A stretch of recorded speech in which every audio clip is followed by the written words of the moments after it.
تعالى بقى دلوقتي ناخد مثال حي لفانكشن نشوف ازاي اللوج ممكن ان هي تخش على ايكويشن. الايكويشن دهيت تكون مش لينير، يعني مفيش لاين بيفت الداتا دهيت بشكل كويس. لو بصيت على التو فاريبلز اللي عندنا دول اكس وواي هتلاقي ان البوينتس سكاترد بشكل معين يخليك تحس ان اللي هيفت بشكل كويس على الداتا دي هو عبارة عن كيرف، مش هيكون لاين ابدا. لو لاين هيكون بعيد عن البوينتس قوي، فبالتالي هيكون في ايرور كبير ما بين البروجيكشن على اللاين والاكشوال سكاترد بوينت. لو انا دخلت لوج على الايكويشن دي، خلينا اكتبها لك تاني، هي 2.5 في x to the power of 1.7. لو دخلت اللين على الكلام ده، اللين لما تخش على الاكس تنزل الباور، فيبقى 1.7 لين x. مش بس كده، اللين لما بتخش او اللوج بتخش على شيء مضروب بتخليه مجموع، فالكلام ده كله في الاخر هيكون بلس. فاللي هيحصل عندي اللي انا هيبقى عندي الايكويشن بالشكل ده. ايه فايدة اللي بنعمله ده؟ بص كده على الايكويشن دي، وبص على الايكويشن بتاعت اللاين اللي هي mx plus b.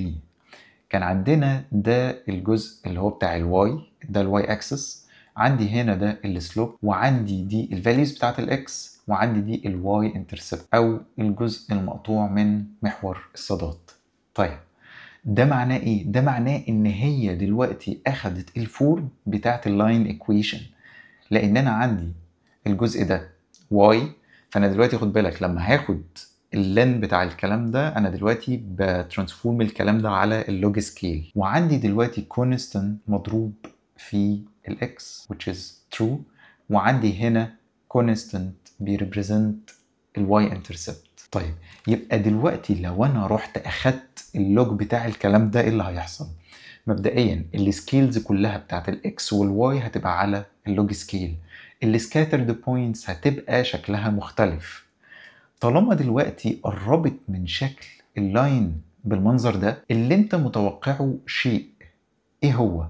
لو البوينتس كانت جايه قريبه من شكل الايكويشن دي، طبعا عشان هي مش بتفت على الكيرف بالظبط، انا كنت بستخدم الكيرف بس عشان يبقى زي ريفرنس بوينت، لكن السكاترد بوينتس كانت حوالين الكيرف ده. فانا بعد الترانسفورميشن اللي حصلت دي المفروض ان هي هتكون قريبه من اللاين.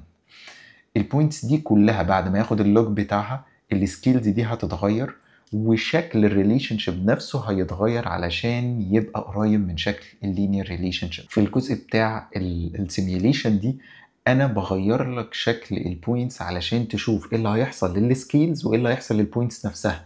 بص على البوينتس نفسها بقت تتحول خلاص ان هي فعلا بيجمعها لاين، وفعلا لو رحت دلوقتي رسمت لاين هتلاقيه قريب جدا من الداتا بوينتس بتاعتك. فده من الابليكيشنز اللطيفه قوي اللي انت ازاي تقدر تدخل اللوج فانكشن دي علشان تخلي لك نون لينير ريليشن شيب تتحول على اللوج سكيل لشكل لينير ريليشن شيب. من البروبرتيز اللطيفه قوي اللي جايه من شكل اللوج اصلا هو ايه اللي هيحصل لو انا دخلت اللوج فانكشن دي على probability. يعني لو عندي probability والprobability بترينج من 0 ل 1، فايه اللي هيحصل لو انا دخلت عليها لوج؟ بص معايا كده، لو انا عندي كل الفاليوز بتاعتي من 0 ل 1، من 0 ل 1 وقمت رايح مدخل عليها لوج، اللي هيحصل ان الفاليوز بتاعتي كلها هتاخد رينج مختلف تماما، وهو من ماينس انفينيتي، من ماينس انفينيتي لان انا ببص على البروجيكشن اللي هتحصل على الواي، فهنا لحد ما توصل للاخر خالص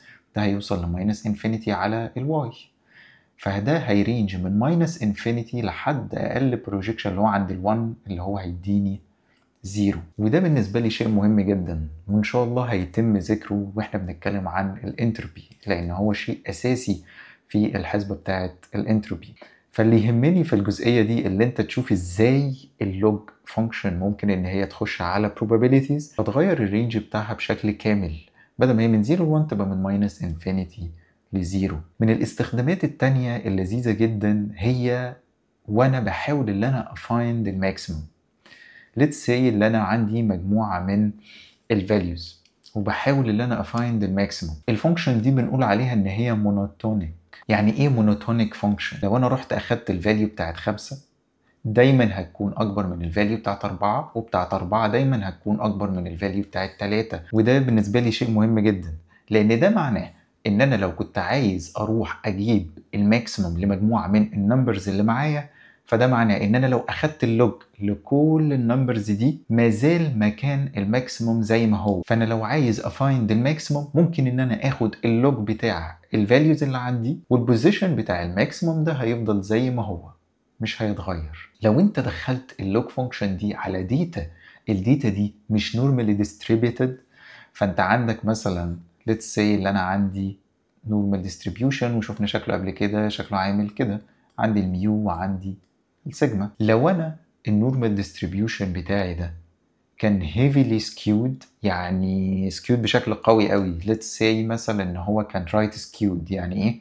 يعني عندي هنا outlier كبير ناحية اليمين، فده قلنا عليه قبل كده ان هو right skewed distribution. فاللوج فانكشن ممكن ان هي تحل لي حاجة زي دي. ازاي؟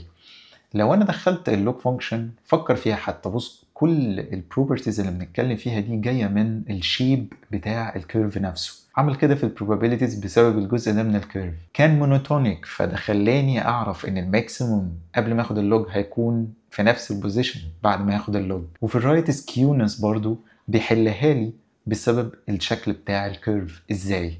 لانك لو بصيت في الجزء ده من الكيرف اللي هو الجزء اللي ليه فاليوز عاليه على الحته دي، فانا دلوقتي لو اخدت مثلا let's say 1000 لوج 1000 ورحت اخدت لوج 3000، اكشلي انت لو رحت حسبتهم هتلاقيهم قريبين من بعض، وده حتى من غير حسبه باين من شكل الكيرف ان هنا الفاليو مش بتتزايد لينيرلي.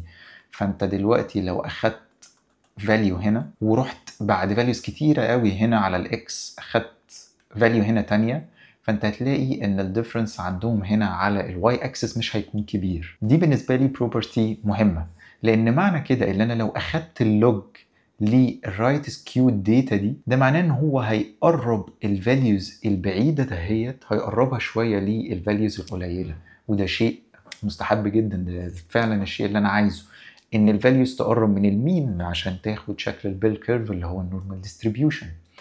وفي نفس الوقت الفاليوز اللي هي قليله ممكن تبقى عند زيرو هيبدا ان هو يفرقها شويه زي ما شفنا في البروبابيليتيز، فهيبدا ان هو يحاول ان هو يظبط لي الحته بتاعت الاوتلايرز ويظبط السكيونس اللي حصل في الداتا دي علشان تقرب اكتر لشكل النورمال ديستريبيوشن. شكرا جدا انك كملت الحلقه للاخر. يا رب يكون عرفنا حاجه جديده عن اللوج فانكشن واستفدنا بالفيديو، واشوفك الحلقه الجايه. سلام.